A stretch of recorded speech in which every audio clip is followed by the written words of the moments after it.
After complimenting Hajin that he looked good in any color, Nayun then grinned. She said that maybe her fashion sense was amazing. Nayun laughed happily when thinking that, but she was then surprised when Hajin suddenly threw the scarf at her. Hajin told her to stop bringing these random things to him. He didn't need them. Nayun looked a bit disappointed when she heard that. She brought him a scarf not without reason. It was because the weather was getting colder these days. But, she was then shocked and confused when she saw Hajin suddenly running as if running away from there. Time passed and night fell. Their last destination for today was an amusement park, a place that should be filled with dreams and fantasy, but ironically became a hot spot for smuggler transactions. All the traveling club members were there now. Soho asked Nayun if she dared to ride the scary rides. Hearing that, Nayun boldly said yes.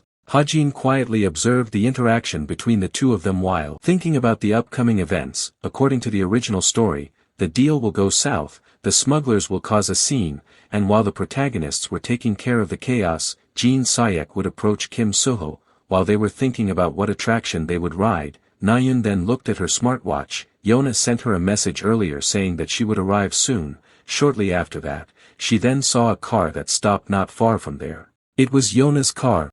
With a slightly pale face, Yona then got out of the car. When Yona walked towards them, Nayun then asked her if she was feeling better. Facing her question, Yona vaguely confirmed it. Seeing all the members had gathered, Oh Han-hyun then asked them all to line up. He was going to hand out the bracelets. As they lined up, Hajin coincidentally stood beside Yona. Seeing Yona who looked discouraged as if worrying about something, Hajin then asked her if she was still not feeling well. But, Yona just said that she was fine and did not explain further to him. Hajin was certainly not convinced by that because she saw Yona's face that still looked pale. He felt that Yona might have food poisoning. After all the members received the bracelets, Oh Han-hyun then announced that they would move in pairs, and just when Hajin had just received the bracelet and put it on his wrist, he was then surprised when Yona suddenly pulled his hand and told him to come with her. Nayun, who had been watching the two of them, was then shocked when she saw that. She then immediately asked Yona what she was doing. Hajin was also as confused as her.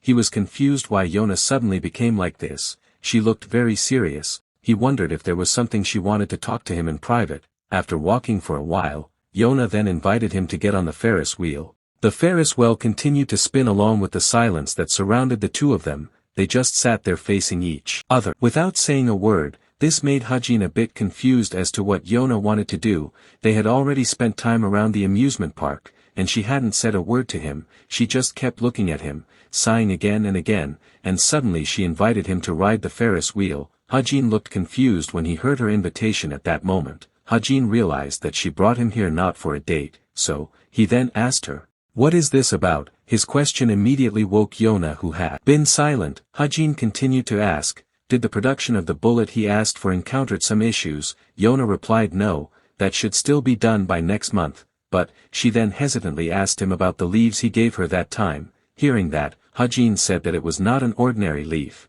as she had guessed. If the production process still left some leaves, she could use them for research materials if she wanted. Yona rather confusedly asked about it. When hearing that, Hajin said that he had to make this pharmaceutical project a success. After all, they were teammates. Yona gasped when hearing Hajin say that.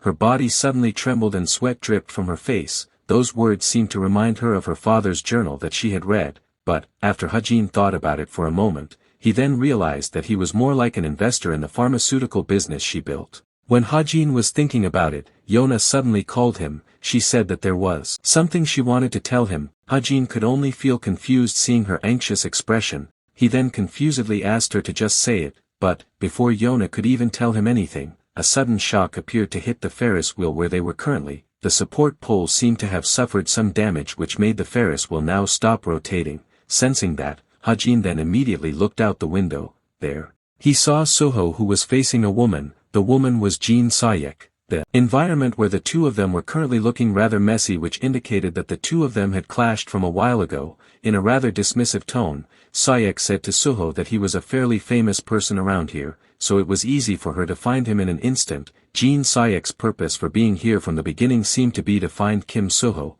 Seeing her, Soho looked very surprised. He asked her what she was doing here. Jin Sayek smirked slightly at his question. She didn't expect Soho to recognize her, but she then felt that it was natural. There were only two of them at that time.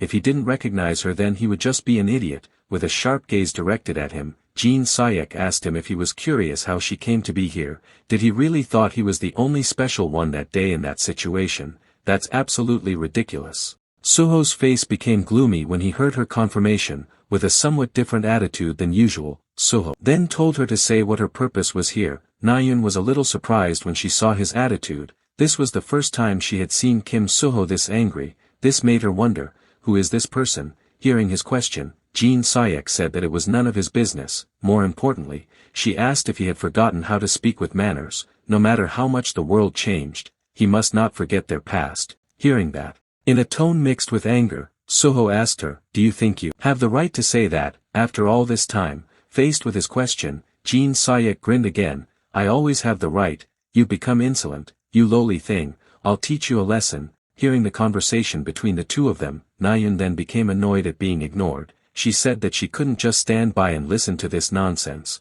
She didn't know what was going on between the two of them. But for someone as good as Kim Suho to react like this, she was pretty sure that she was the piece of trash here. Jean Sayek was silent for a moment at her words, and when Nayeon told her to leave immediately, before she and Suho could even react, Jean Sayek suddenly brutally attacked her. After being dazed for a moment, Suho then woke up, seeing Nayeon who was thrown so far and fell behind him. The shock in his heart could not be described by words at this time. He then worriedly called out to Nayeon, but unfortunately, Nayeon didn't give any reaction when he called out to her. Repeatedly, Jean Sayek looked angry at this time. She seemed to be very offended by what Nayeon said earlier. Seeing Suho who was worried about Nayeon and was about to turn around to approach her, Jean Sayek, in a tone mixed with anger asked him, do you dare to turn your body around?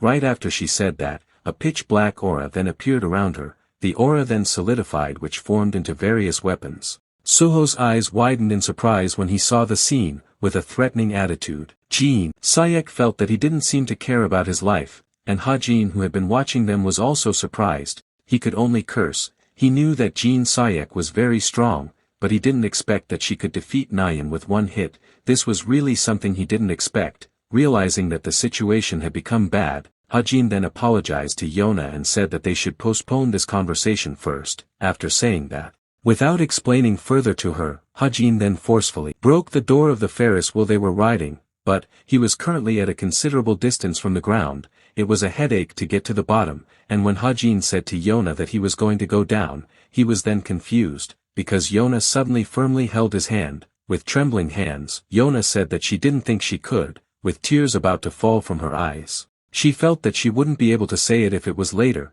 Hajin could only feel surprised to hear that. He was really curious what exactly happened to make Yona become like this. But, he suddenly remembered something. He wondered if it was time for Yona's abuse of power scandal arc. If it was, then no wonder she got stress gastritis. She must have been carrying a heavy burden. And when Hajin thought about that, Yona was then surprised when Hajin suddenly let go of her hand that was holding him, just before dropping down.